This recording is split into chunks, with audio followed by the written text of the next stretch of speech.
రంగారెడ్డి జిల్లా రాజేంద్రనగర్ లో హర్ఘర్ తిరంగ నినాదంతో భారీ ర్యాలీ నిర్వహించారు. బీజేపీ నాయకులు, కార్యకర్తలు, విద్యార్థులు కార్యక్రమంలో పాల్గొన్నారు. శివరాంపల్లి నుంచి ప్రారంభమైన ర్యాలీ ఆరంఘర్ మీదుగా రాజేంద్రనగర్ వరకు సాగింది. విద్యార్థుల చేతుల్లో జాతీయ జెండాలతో దేశభక్తి నినాదాలు చేశారు. ప్రధానమంత్రి నరేంద్ర మోదీ పిలుపు మేరకు కార్యక్రమం నిర్వహించనున్నట్లు నాయకులు తెలిపారు. స్వాతంత్ర్య దినోత్సవం సందర్భంగా ప్రతి ఇంటిపై జాతీయ జెండా ఎగురవేయాలని పిలుపునిచ్చారు. యువతలో దేశభక్తి, జాతీయ సైమఖ్యత భావాన్ని పెంపొందించడమే లక్ష్యమని పేర్కొన్నారు. ర్యాలీలో పెద్ద సంఖ్యలో నాయకులు, కార్యకర్తలు, విద్యార్థులు పాల్గొన్నారు.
ఒక కార్యక్రమం చేయడం జరిగింది.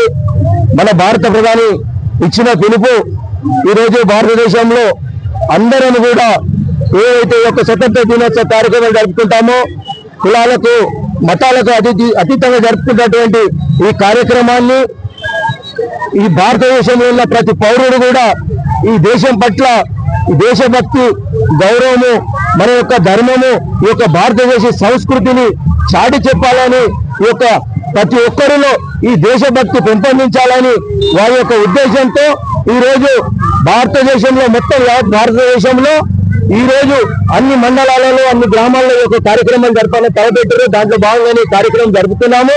ఈరోజు పిల్లల్లో కానీ, పెద్దల్లో కానీ దేశభక్తి పెంపొందించాలి, వారిలో దేశభక్తి భావన రావాలి.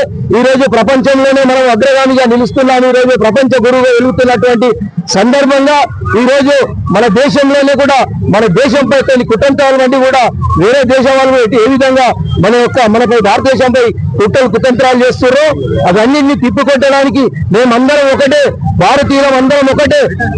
మోడీ గారి పిలుపు మేరకు ఈ రోజు రాజేంద్రనగర్ మండలంలో మండల ప్రెసిడెంట్ సందీప్ గారి ఆధ్వర్యంలో ఈ రోజు తిరంగా ర్యాలీ జరపడం జరిగింది. ఇందులో పిల్లలు, పెద్దలు, యువత పెద్ద ఎత్తున పాల్గొనడం జరిగింది. అదే విధంగా రేపు ఏదైతే ప్రధానమంత్రి మోడీ గారి పిలుపు మేరకు ట్యాంక్ బండ్ పైన అంబేద్కర్ స్టాచ్యూ నుంచి ఈ మన వివేకానంద స్టాచ్యూ వరకు తిరంగా ర్యాలీ జరుగుతుంది. దాంట్లో కూడా పెద్దలు, యువత, మహిళలు, పిల్లలు అందరూ పెద్ద ఎత్తున పాల్గొని విజయవంతం చేయగలరని కోరుతున్నాం. 80 సంవత్సరాల స్వాతంత్ర దినోత్సవ సందర్భంగా ఈరోజు ప్రియతమ ప్రధాని నరేంద్ర మోడీ గారి పిలుపు మేరకు దేశం మొత్తం కూడా ఈ యొక్క త్రివర్ణ పతాకాన్ని ఎగురవేస్తూ హర్ ఘర్ తిరంగా అని చెప్పేసి నినాదాన్ని ఈరోజు మనము దేశ ప్రజలకు దాదాపు 70 సంవత్సరాలు కాంగ్రెస్ పరిపాలనలో ఎక్కడ కూడా ఈ యొక్క జాతీయ పతాకాన్ని గౌరవించినటువంటి మరి సంఘటన లేదు. అయినా సరే ప్రధానమంత్రి వచ్చిన తర్వాత వారి యొక్క పిలుపు మేరకు ప్రతి ఇంటి పైన కుల మతాలకు అతీతంగా ఈ యొక్క జాతీయ పండుగను నిర్వహించుకుంటున్నాము. ఈ యొక్క పండుగలు అందరూ కూడా ఈరోజు మేము జూనియర్ కళాశాల విద్యార్థులను, అదేవిధంగా శిశు మందిర విద్యార్థులతో శ్రీరాంపల్లి రాజేంద్ర డివిజన్ లో ఒక అవేర్నెస్ కార్యక్రమాన్ని తీసుకొచ్చాము.